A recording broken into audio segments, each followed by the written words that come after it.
On reporter Vadakara MDMA കേസിൽ ഒരു അധ്യാപിക കൂടി അറസ്റ്റിലായത് നമുക്കറിയാം. പേരാമ്പ്ര സ്വദേശി നീഷ്മയാണ് അറസ്റ്റിലായത്. നീഷ്മയും പേരാമ്പ്ര BRCയിലെ അധ്യാപികയാണ്. ഇതോടെ 3 അധ്യാപികമാരാണ് ഈ കേസിൽ അറസ്റ്റിലായിട്ടുള്ളത്. 3 പേരും ലഹരി ഉപയോഗിക്കുന്നവരാണെന്ന് പോലീസ് പറയുന്നു. പ്രതികരണം.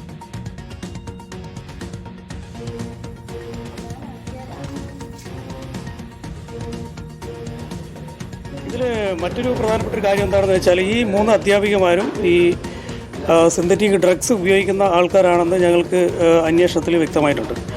അപ്പോൾ അതിനെ സംബന്ധിച്ചും ശക്തമായ അന്വേഷണങ്ങൾ നടന്നുകൊണ്ടിരിക്കും. അതിൽ യാതൊരു ഇവരുടെ ബാങ്ക് അക്കൗണ്ടുകളും അതുപോലെ തന്നെ മറ്റ് പ്രധാനപ്പെട്ട കാര്യങ്ങളെല്ലാം തന്നെ ഇതുമായി ബന്ധപ്പെട്ട സാമ്പത്തിക സ്രോതസ്സുകളെക്കുറിച്ച് ശക്തമായ അന്വേഷണം വരും ദിവസങ്ങളിൽ ഉണ്ടാവും. ഇവർ വർക്ക് ചെയ്യുന്ന സ്ഥലം പേരാമ്പ്ര പോലീസ് സ്റ്റേഷൻ പരിധിയിലാണ്. അത്തരത്തിലുള്ള പരാതികളുമായിട്ട് ഞങ്ങൾക്ക് ലഭിച്ചതായി എനിക്ക് അറിയില്ല. ഇപ്പോൾ ആ അറസ്റ്റിലായ 3ാമത്തെ അധ്യാപിക നീഷ്മയുടെ ദൃശ്യങ്ങളാണ് പ്രേക്ഷകർ കണ്ടുകൊണ്ടിരിക്കുന്നത്. ഈ കേസിൽ 3ാമത് അറസ്റ്റിലാവുന്ന ആളാണ് നീഷ്മ. പേരാമ്പ്ര സ്ഥാപനത്തിലെ തന്നെ അധ്യാപികയാണ് നീഷ്മയും. ഇതിൽ പോലീസ് പറയുന്ന പ്രധാനപ്പെട്ട കാര്യങ്ങൾ എന്ന് പറയുന്നത് ഈ 3 അധ്യാപികമാരും MDMA ഉപയോഗിക്കുന്നവരാണ്.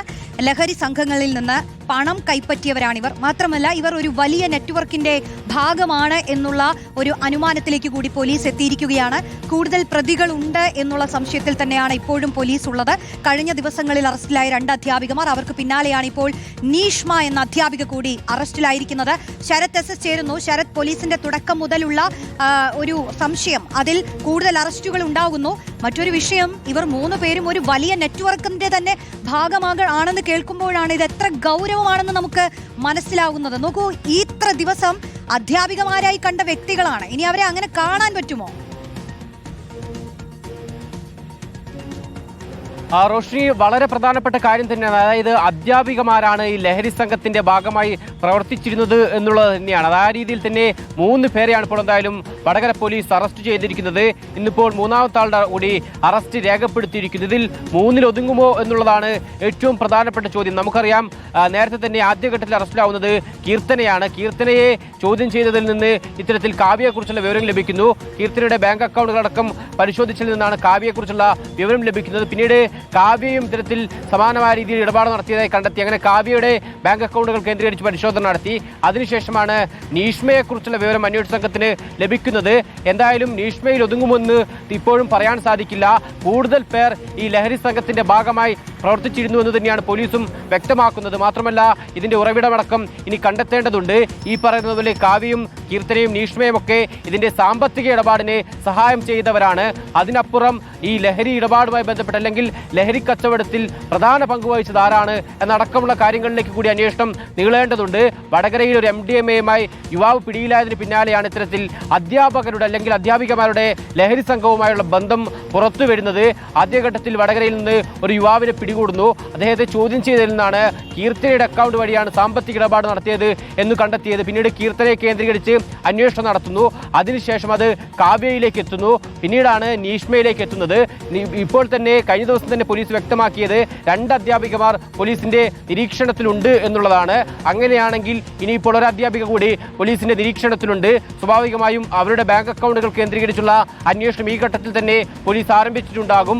അടുത്ത ദിവസം ഒരുപക്ഷെ ഈ പറഞ്ഞതുപോലെ ഇന്നിപ്പോൾ നീഷ്മയെ വിളിച്ചു വരുത്തി ചോദ്യം ചെയ്ത ശേഷമാണ് അറസ്റ്റ് രേഖപ്പെടുത്തിയത്. സമാനമായ രീതിയിൽ മറ്റു സംശയനിലുള്ള അധ്യാപികയുടെ ബാങ്ക് അക്കൗണ്ടുകൾ പരിശോധിച്ച് സംശയാസ്പദമായ എന്തെങ്കിലും കാണുകയാണെങ്കിൽ തീർച്ചയായും അവരെയും ഇത്തരത്തിൽ ലഹരി ഇതുമായി ബന്ധപ്പെട്ട് ചോദ്യം ചെയ്ത് തുടർ നടപടിയിലേക്ക് അന്വേഷണ സംഘം കടക്കും. ഏറ്റവും പ്രധാനപ്പെട്ട കാര്യം, ഈ ലഹരി സംഘത്തിന്റെ സാമ്പത്തിക ഇടപാടുകൾക്ക് മാത്രമല്ല ഇവർ കൂട്ടുനിന്നത്, ലഹരി ഇടപാടും ഒപ്പം ഈ ലഹരി ഉപയോഗിക്കാനും അധ്യാപികമാർ തയ്യാറായിരുന്നു എന്നുള്ളതും പോലീസ് ഇപ്പോൾ വ്യക്തമാക്കിയിട്ടുണ്ട്. അതായത് ഇവർ MDMA ഉപയോഗിക്കുന്ന ആളാണ്, സിന്തറ്റിക് ലഹരി ഉപയോഗിക്കുന്നവരാണ് ഈ പിടിയിലായ അധ്യാപികമാർ എന്നുള്ളതാണ്. അതുകൊണ്ട് തന്നെ ഇവർക്ക് ഈ ലഹരി ഇടപാടിന്റെ അല്ലെങ്കിൽ ഇതിന്റെ ഉപയോഗത്തെക്കുറിച്ചൊക്കെ തന്നെ കൃത്യമായ അറിവുണ്ട്.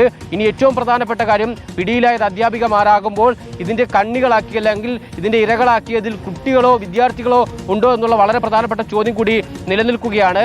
അത്തരത്തിലുള്ള അന്വേഷണം കൂടി ഇതുമായി ബന്ധപ്പെട്ട് ആരംഭിക്കേണ്ടതുണ്ട്. നേരത്തെ തന്നെ പലരും അത്തരത്തിലുള്ള ആശങ്ക പ്രകടിപ്പിച്ചിരുന്നു. കാരണം ഈ അധ്യാപികമാർ ലഹരി സംഘത്തിന്റെ ഭാഗമാകുമ്പോൾ സ്വാഭാവികമായും അത് വിൽപ്പന നടത്താൻ അവർ കൂടുതൽ ആളുകളെ കണ്ടെത്തുന്നത് ഒരു ശ്രമം നടത്താൻ സാധ്യതയുണ്ട്.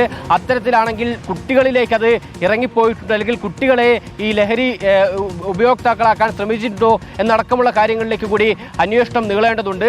മാത്രമല്ല, ഈ അധ്യാപികമാരെ ബന്ധിപ്പിക്കുന്ന കണ്ണി ആരാണ് ഇവർക്ക് ഇത്തരമൊരു സാമ്പത്തിക ഇടപാട്, ലഹരി ഇടപാടിന്റെ സാമ്പത്തിക ഇടപാടിന് സഹായം തേടി ഇവരെ സമീപിച്ചതാരാണ്, മറ്റാരെങ്കിലും മറ്റു പ്രധാനപ്പെട്ട അധ്യാപകർക്ക് ഇതിൽ പങ്കുണ്ടോ എന്നടക്കമുള്ള കാര്യങ്ങളിൽ എന്തായാലും വ്യക്തത വരേണ്ടതുണ്ട്. അത് കേന്ദ്രീകരിച്ചുള്ള പോലീസിന്റെ അന്വേഷണം ആരംഭിക്കുകയും ചെയ്തിട്ടുണ്ട്. നേരത്തെ തന്നെ പേരാമ്പ്രയിലെ മറ്റൊരു അധ്യാപകൻ പോലീസിന്റെ നിരീക്ഷണത്തിലുണ്ട്. അതായത് നേരത്തെ പേരാമ്പ്രയുടെ സ്കൂളിൽ നിന്ന് ലഹരിയുമായി ബന്ധപ്പെട്ട് ഒരു അധ്യാപകനെ പുറത്താക്കിയിരുന്നു. ആ അധ്യാപകനാണോ ഇവരുടെ ലഹരി ഇടപാടിൽ ഇവരുടെ സഹായം തേടിയത്, സാമ്പത്തിക ഇടപാടിനൊക്കെ തന്നെ സഹായം തേടിയത് എന്നുള്ള സംശയം എന്തായാലും പോലീസിനുണ്ട്. ആ രീതിയിലുള്ള പോലീസിന്റെ അന്വേഷണവും ആരംഭിച്ചിട്ടുണ്ട്. പ്രത്യേകിച്ച് ഈ ബാങ്ക് ഇടപാടുകൾ കേന്ദ്രീകരിച്ചാണ് നിലവിൽ അന്വേഷണം പ്രധാനമായും മുന്നോട്ട് പോയത്. ഇതിനപ്പുറം മൊബൈൽ ഫോൺ കോൾ അടക്കമുള്ള വിവരങ്ങൾ കൂടി കേന്ദ്രീകരിച്ചുള്ള അന്വേഷണം അടുത്ത ഘട്ടത്തിൽ ആരംഭിക്കും. അങ്ങനെയാണെങ്കിൽ കൂടുതൽ പേരെ ഇതുമായി ബന്ധപ്പെട്ട് പിടികൂടാൻ സാധിക്കുമെന്നുള്ളതാണ് പോലീസും വ്യക്തമാക്കുന്നത്. എന്തായാലും ഇതുമായി ബന്ധപ്പെട്ട് ഇനി വരാനുള്ളത് ഈ അധ്യാപികമാർക്ക് പുറമെ ഈ ലഹരി സംഘത്തിന്റെ ഉറവിടം എവിടെ നിന്നാണ്, ആരാണ് ഇവരെ ബന്ധിപ്പിച്ചത് നടക്കമുള്ള കാര്യങ്ങളിലേക്ക് അന്വേഷണം നീളേണ്ടതുണ്ട്. റോഷ്നി, ഓക്കെ, നമുക്ക് ആ പോലീസ് ഉദ്യോഗസ്ഥന്റെ പ്രതികരണം ഒരിക്കൽ കൂടി ഒന്ന് കാണാം ഈ വിഷയത്തിൽ. ഇതിൽ മറ്റൊരു പ്രധാനപ്പെട്ട ഒരു കാര്യം എന്താണെന്ന് വെച്ചാൽ ഈ 3 അധ്യാപികമാരും ഈ സിന്തറ്റിക് ഡ്രഗ്സ് ഉപയോഗിക്കുന്ന ആൾക്കാരാണെന്ന് ഞങ്ങൾക്ക് അന്വേഷണത്തിൽ വ്യക്തമായിട്ടുണ്ട്. അപ്പോൾ അതിനെ സംബന്ധിച്ചും ശക്തമായ അന്വേഷണങ്ങൾ നടന്നുകൊണ്ടിരിക്കും. അതിൽ യാതൊരു ഇവരുടെ ബാങ്ക് അക്കൗണ്ടുകളും അതുപോലെ തന്നെ മറ്റ് പ്രധാനപ്പെട്ട കാര്യങ്ങളെല്ലാം തന്നെ ഇതുമായി ബന്ധപ്പെട്ട സാമ്പത്തിക സ്രോതസ്സുകളെക്കുറിച്ച് ശക്തമായ അന്വേഷണം വരും ദിവസങ്ങളിൽ ഉണ്ടാവും. ഇവർ വർക്ക് ചെയ്യുന്ന സ്ഥലം പേരാമ്പ്ര പോലീസ് സ്റ്റേഷൻ പരിധിയിലാണ്. അത്തരത്തിലുള്ള പരാതികളായിട്ട് ഞങ്ങൾക്ക് ലഭിച്ചതായി എനിക്ക് അറിയില്ല. അദ്ദേഹത്തിന്റെ പ്രതികരണമാണ് കേട്ടത്. എന്തായാലും ഈ 3 അധ്യാപികമാരുമായി ബന്ധപ്പെട്ട നിരവധി തെളിവുകൾ ഇപ്പോൾ തന്നെ പോലീസിന് ലഭിച്ചിട്ടുണ്ട്. പക്ഷേ ഈ കേസിൽ ഇനിയും ആളുകൾ ഉണ്ടോ എന്നുള്ള അന്വേഷണമാണ് പുരോഗമിക്കുന്നത്.